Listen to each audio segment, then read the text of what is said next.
આજ તો અચાનક કાણે જવાનું થયું, શા માટે થયું છે તો હાલો તમને પહેલેથી જણાવું। ગુડ મોર્નિંગ, જય માતાજી બધા મિત્રોને, સ્વાગત છે મારા મિની વ્લોગના બીજા દિવસમાં। તો આપણે જો સવારમાં જાગી ગયા છે, નાહી ધોઈને થઈ ગયા છે હવે રેડી, અને લઈ લીધી સાથમાં સાવણી, કારણ કે આપણે બાઈ માણસને પહેલાં એ જ કામ હોય ઉઠીને વાળવાનું।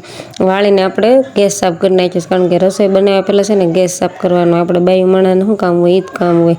અને અચાનક જમવાનું સૂટ નથી લેવાનું, કારણ કે અચાનક કાણે જવાનો ફોન આવ્યો એટલે કાણે ગયા। પછી આ જો આવીને કપડાં ધોઈ નાખ્યા બધાની પહેલાં, અને અમારા ઢીંગલી બેનને ન રહીને આંગણવાડીએ મોકલી દીધા। આંગણવાડી વહી ગયા ને અમારા શ્રીવાસભાઈને જો નિશાળ ભણવા નહોતું જવું, રોતા હતા કે તું મેં કહેવાય। તો હવે બનાવવા માંડ્યા હતા આપણે બપોરની રસોઈ, રોટલી બનાવવા માંડ્યા છે, ને આ બાજુ મેં કીધી દાળ બાફવાને, એના માટે આપણે કરી હતી ઢોકળીની કટિંગ, કારણ કે દાળ ઢોકળી બનાવવાનું હતું, ને આ બાજુ હતું કંટોળાનું શાક। કોને કોને બહુ ભાવે કોમેન્ટ કરી દેજો। ને હવે લાગી ગઈ હતી ભૂખ, અને બેસી ગયા હતા જમવા, અને જમવામાં જો અમે મા દીકરી બી હામી ડેન્સ લગાવી છે, અને આપણે ઉપર નાખી દીધી સેવ। કોને કોને દાળ ઢોકળીમાં બહુ સેવ ભાવે છે કોમેન્ટ કરી દેજો। અમારે તો કારણ કે દાળ ઢોકળી બને એટલે સેવ નાખવા જેવી, એટલે સામું લઈ લીધો બિયરનો ગ્લાસ।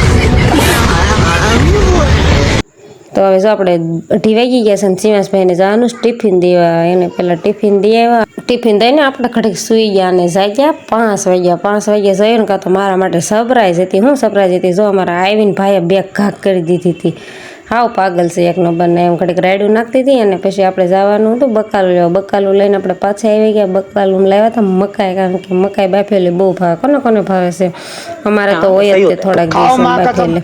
આપણે જો ડોડા ફોલી નાખ્યા છે, અને હવે મેકવાના છે બાફવા। તો હવે જો બફાઈ ગયા છે, તો હવે આપણે લઈ લીધું લીંબુ અને મીઠું ને મરચું, કારણ કે લીંબુ અને મીઠું મરચાં કણીને ખાવી ને એટલે બહુ વધારે મીઠા લાગે। આ મને તો બહુ વધારે ખટાશવાળું લાગ્યું, તો આપણે ખાઈ નાખ્યા 2-3 એક હારે, કારણ કે ભૂખે એવી લાગી હતી। પછી અમારા પાડોશીના બેન આવ્યા, જોઈ કે મને જ જો કેવા છે ભૂખડ એક નંબરના, પછી એને દીધો એક, કીધું તું ખા। આજનો વ્લોગ અહીંયા સુધી કેવો લાગ્યો તો બધા કોમેન્ટમાં જણાવી દો। જય માતાજી બધા મિત્રોને।